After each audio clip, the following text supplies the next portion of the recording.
Sveiki, esu humanitarinių mokslų daktaras Andrius Martinkus ir tęsime mūsų pamastymus apie kintantį pasaulį ir apie Lietuvos, lietuvių tautos, Lietuvos valstybės vietą šitame kintančiame pasaulyje. Dėkoju už jūsų rėmimą, dėkoju už jūsų prenumeratą, dėkoju už komentarus, už patiktukus. Kągi, šiemet spalio 13 dieną vyks rinkimai į Lietuvos Respublikos Seimą. Išrinksime 141 Seimo narį. Rinksime politikus ir kokiusgi politikus reikėtų rinkti. Tam, kad atsakyti į šitą klausimą, užduokime savo kitą klausimą. O kokiagi yra pagrindinė mūsų laikmečio politinė problema ir Lietuvoje, ir visame pasaulyje. Nes politikai sprendžia politinės problemas. Bent jau turėtų tai daryti. Mano atsakymas yra toks. Pagrindinė mūsų laikmečio politinė problema yra karo ir taikos problema. Visai netoli mūsų Ukrainoje vyksta didžiausias karas Europoje nuo Antrojo pasaulinio karo pabaigos. Lietuva turi bendrą sieną su Rusija, kuri yra viena iš Ukrainoje kariaujančių valstybių. Lietuva turi bendrą sieną su Baltarusija, kuri yra Rusijos sąjungininkė. Nuo Vilniaus centro iki Baltarusijos sienos tik 30 km. Taip pat vyksta žiaurus karas artimuosiuose rytuose tarp Izraelio ir Palestinos. Yra labai didelė tikimybė, kad abu karai gali išsiplėsti ir įžiebti trečiąjį pasaulinį karą, kuriame be kita ko gali būti panaudotas ir branduolinis ginklas. Kodėl vyksta šie karai? Mus pirmiausia domina karas Ukrainoje.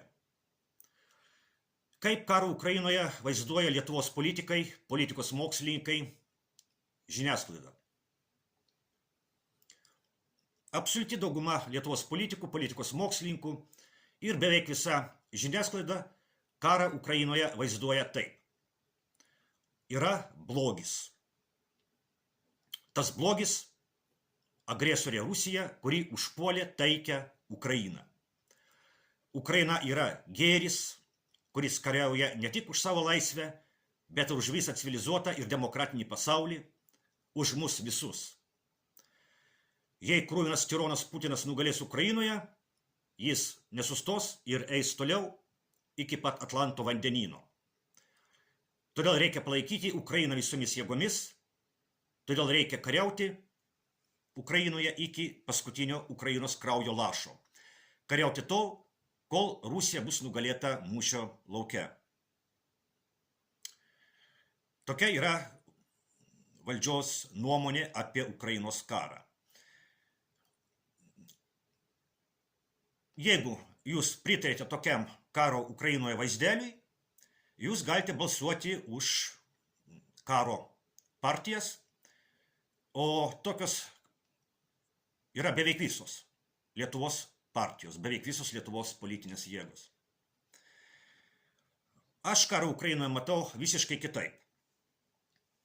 Karą Ukrainoje aš matau kaip karą, kuriame Jungtinės Amerikos valstijos ir jų sąjungininkai arba tiesiog vasalai ukrainiečių rankomis ir vakarų ginklais kovoja su Rusija.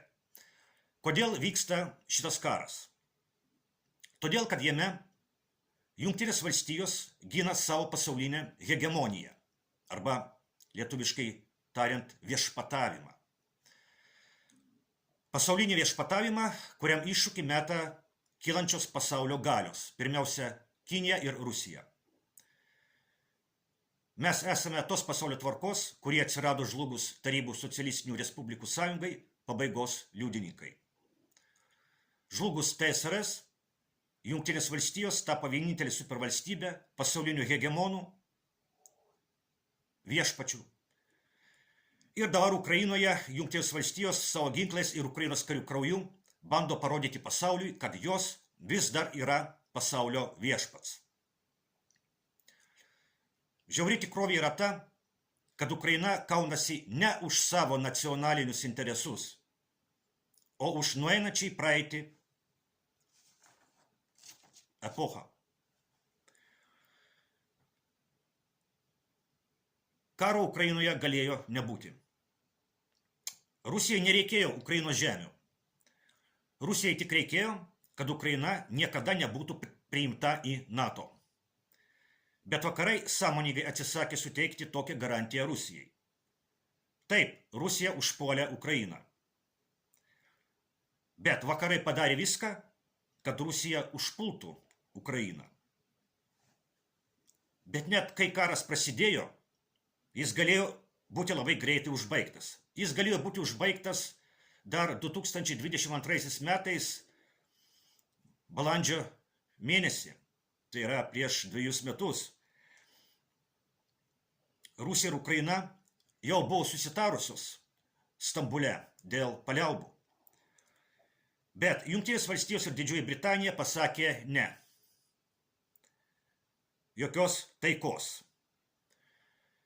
Jungtinės valstijos ir Didžioji Britanija pasakė, štai, matote, Rusija nėra tokia stipri, kaip atrodė.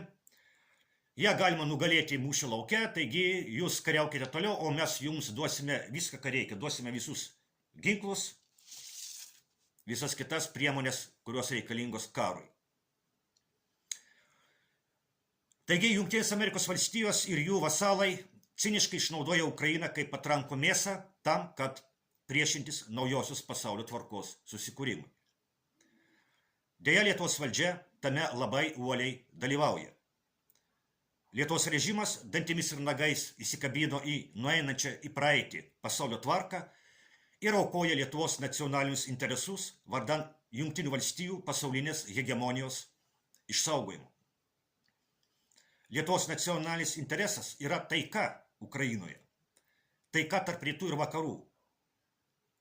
Bet Lietuvos režimas vietoje tarnavimo Lietuvai pavertė Lietuvą kenkimo rytams įrankiu.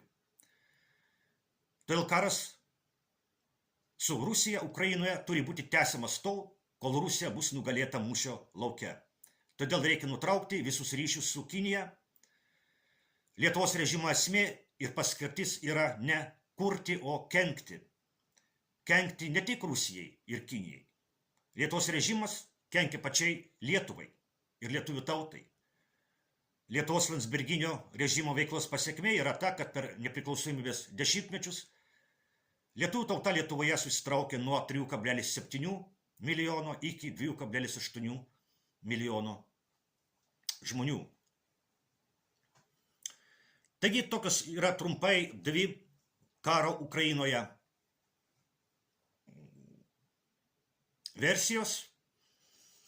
Valdžios versija ir versija, kuri labai plačiai egzistuoja pasaulyje, netgi didžiojo pasaulio dalyje. Tai yra antroji versija, kurią aš dabar pasakiau ir kuriai aš pritariu ir patikėkite, kad didžioji pasaulio dalis, tie vadinamieji globalūs pietus, jie būtent laikosi šitos antrosios versijos. Deja, Lietuvos Seime visiškai viešpatauja pirmoji versija, valdžios versija, kur Ukraina yra gėris, absoliutus gėris, nieko blogo Ukrainoje nevyksta, o Rusija yra absoliutus blogis, kur viskas yra blogai, agresija ir taip toliau, ir taip toliau. Na tai va, ir jūs, mėly mano klausytojai, dabar galite rinktis tarp šitų 2 versijų.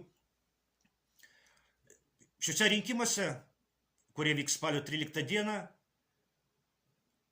antroji versija jau šito karo jau bus atstovaujama, jai atstovaus Eduardo Vaitkaus sąrašas ir jūs galėsite padaryti savo pasirinkimą. Kągi šiandien tiek, susitiksime kitą kartą.